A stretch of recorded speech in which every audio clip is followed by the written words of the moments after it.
हरे कृष्ण राधे कृष्ण जय श्री कृष्ण राधे राधे। जैसा कि आपको पता हो, कार्तिक का बड़ा ही पवित्र पावन माह चल रहा है, जो कि कार्तिक का महीना हमारे सनातन हिंदू पंचांग के अनुसार 8वां महीना होता है, जो कि यह महीना सभी महीनों में इसे उच्चतम कोटि का दर्जा दिया गया है। क्यों?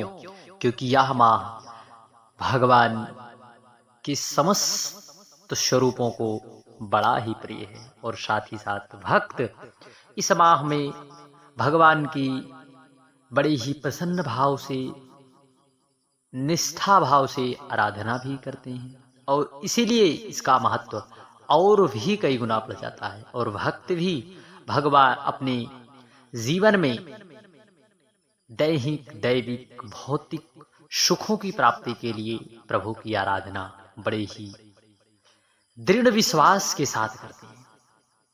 तो ऐसे में भगवान का पूजन करना तो एक अलग विषय ही है और भगवान की कथाओं को सुनना यह सबसे महत्तम विषय है, क्योंकि प्रभु कहते हैं हम उतना प्रसन्न, जितना हम तुम्हारे दिए हुए धूप दीप आदि से प्रसन्न होते हैं, उससे कई गुना यदि हमारे भक्तों के चरित्र या फिर की कथाओं को यदि भक्त श्रवण करते हैं तो उससे हम अत्यधिक प्रसन्न होते हैं।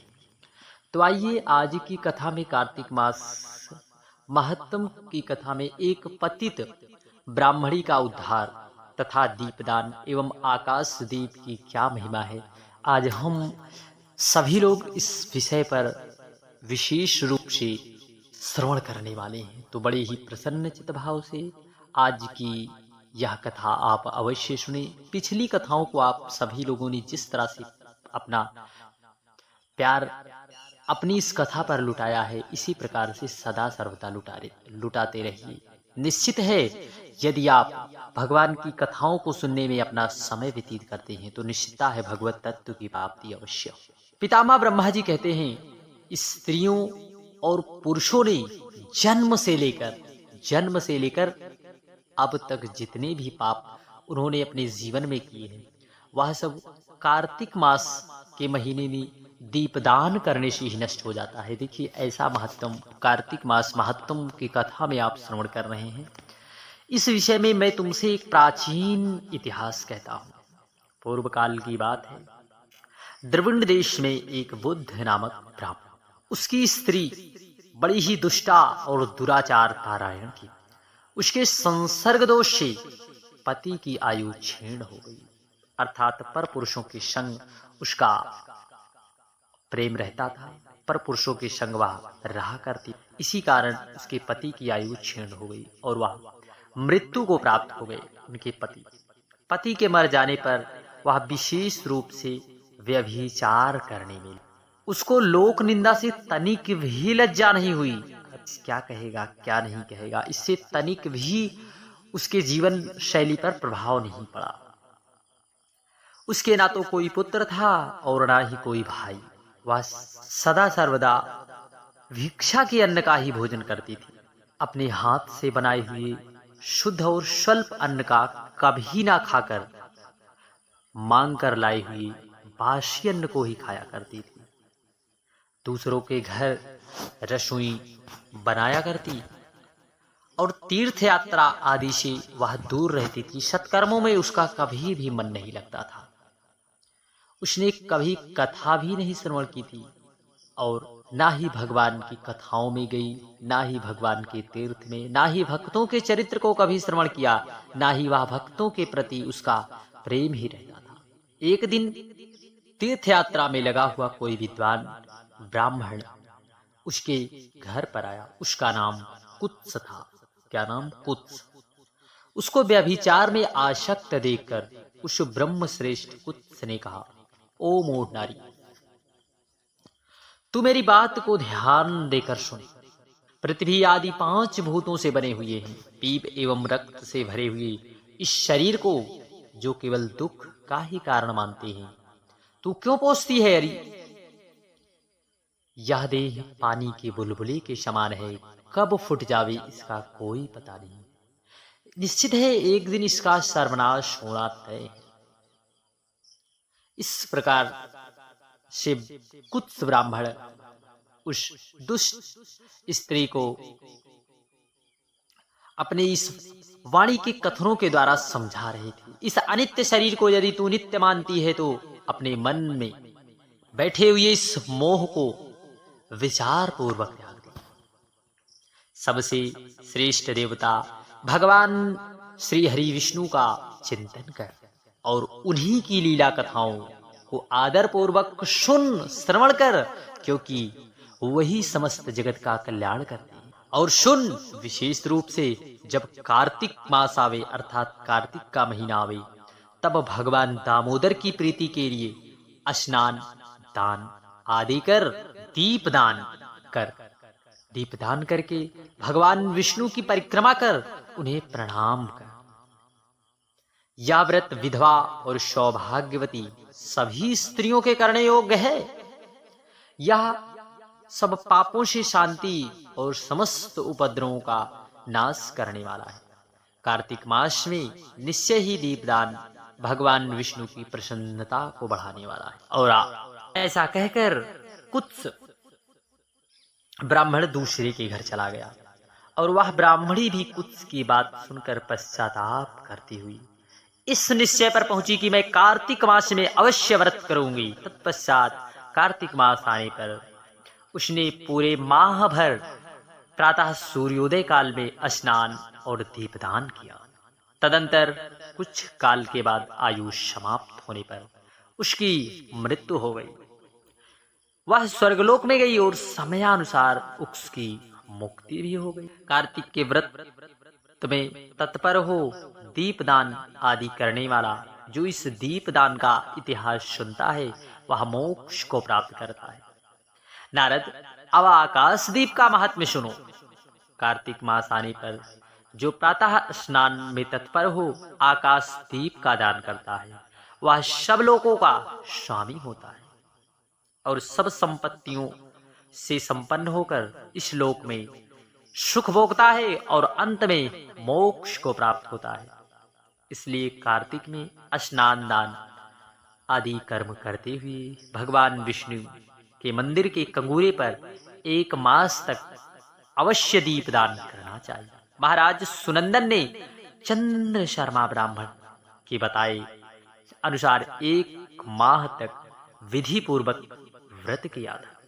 वे कार्तिक के महीने में प्रातःकाल प्रतिदिन स्नान करके पवित्र होकर और कोमल तुलसी दलों से भगवान विष्णु की पूजा करके रात में उनके लिए आकाश दीप दिया करते। दीप देने के समय वे इस मंत्र का उच्चारण किया करते थे।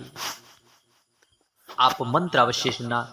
दामोदराय विश्वाय विश्वरूपोधराय च नमस्कृत्वा प्रदास्यामि व्योमोदीपम हरिप्रियम। मैं सर्व स्वरूप एवं विश्वरूपधारी भगवान दामोदर को नमस्कार करता हूँ और आकाश दीप उनके लिए समर्पित करता हूँ। जो भगवान को परम प्रिय है देवेश्वर, इस व्रत से आप में मेरी भक्ति बढ़े, इस भाव से प्रार्थना करके राजा सुनंदन दीपदान करते थे। ब्रह्म मुहूर्त में उठकर वे पुनः आकाश दीप देते। उनका प्रातः काल स्नान और भगवान विष्णु की पूजा का क्रम नियम पूर्वक चलता रहा। माह की समाप्ति पर उन्होंने व्रत का उद्यापन करके आकाश दीप के नियम को भी समाप्त किया और ब्राह्मणों को भोजन कराकर इस विष्णु व्रत की पूर्ति की। इस पुण्य के प्रभाव से राजा ने इस लोक में स्त्री, पुत्र, पौत्रादि स्वजनों के साथ लाखों वर्षों तक पार्थिव भोगों का उपभोग किया और अंत में स्त्रियों सहित सुंदर विमान पर आरूढ़ हो वे चतुर्भुजधारी शंख, चक्र, गदा आदि आयुधों से सुशोभित पीतांबरधारी विष्णु का सा दिव्य शरीर पाकर मोक्ष का आश्रय लिया। ये विष्णु लोक में भगवान विष्णु के समान सुख पूर्वक रहने लगे। अतः कार्तिक मास में दुर्लभ मनुष्य को जन्म पाकर भगवान विष्णु को प्रिय लगने वाला आकाश दीप विधि पूर्वक दान देना चाहिए। जो संसार में भगवान विष्णु की प्रसन्नता के लिए आकाश दीप देते हैं, वे कभी अत्यंत क्रूर मुख वाले यमराज का दर्शन नहीं करते। एकादशी से तुला राशि के सूर्य से अथवा पूर्णिमा से लक्ष्मी सहित भगवान विष्णु की प्रसन्नता के लिए आकाश दीप प्रारंभ करना चाहिए। नमः पितृभ्यो प्रेतेभ्यो नमो धर्माय विष्णुवे नमो यामाय रुद्राय कांतार्पतये नमः। पितरों को नमस्कार है, प्रेतों को नमस्कार है, धर्म स्वरूप भगवान विष्णु को नमस्कार है, यमराज को नमस्कार, दुर्गम पथ में रक्षा करने वाले भगवान रुद्र को मेरा नमस्कार है। इस मंत्र से जो मनुष्य पितरों के लिए आकाश में दीपदान करके उनके भी पितर नरक में हों तो भी वे उत्तम गति को प्राप्त करते हैं। जो देवालय में, नदी के किनारे, सड़क पर तथा नींद लेने के स्थानों में दीप देता है, उसे सर्वोत्तमुखी लक्ष्मी प्राप्त होती है। जो ब्राह्मण या अन्य जाति के मंदिर में दीप जलाता है, वह विष्णु लोक में प्रतिष्ठित होता है। जो कीट और कांटों से भरी हुई दुर्गम एवं ऊंची नीची भूमि पर दीपदान करता है, वह नरक में कभी नहीं। पूर्व काल में राजा धर्मनंद ने आकाश दीपदान के प्रभाव से श्रेष्ठ विमान पर आरूढ़ हो विष्णुलोक को प्रस्थान किया। जो कार्तिक मास में हरिबोधिनी एकादशी को भगवान विष्णु के आगे कपूर का दीप जलाता है, उसके कुल में उत्पन्न हुए सभी मनुष्य भगवान विष्णु के प्रिय भक्त होते हैं और अंत में मोक्ष प्राप्त करते हैं। पूर्व काल में कोई गोप अमावस्या तिथि को भगवान विष्णु के मंदिर में दीप जलाकर तथा बार बार जय जय का उच्चारण करके राजेश्वर हो गया। बोलिए भगवान श्री हरि नारायण की जय। हरे कृष्ण, जय श्री कृष्ण। कार्तिक मास में आप सभी लोग स्नान ब्रह्म मुहूर्त में करें, दीपदान अवश्य करें। भगवान की कथाओं को सुनने से आपको अभीष्ट फल की प्राप्ति होगी और साथ ही साथ आप जितना हो सके भगवान नाम स्मरण अवश्य करना, क्योंकि शास्त्रों और पुराणों ने नाम की महिमा विशेष रूप से बताई है। इसलिए आप सभी लोग नाम की महिमा को ध्यान में रखते हुए नाम जप अवश्य करें। और विशेष रूप से आपको यह भी बता दें कि कार्तिक के महीने में आप सभी लोग जो है कार्तिक के नियमों का पालन अवश्य करें। इसके लिए आप सभी लोगों के लिए एक वीडियो कार्तिक मास महात्म की है, उसे आप अवश्य देख लें। हरे कृष्ण।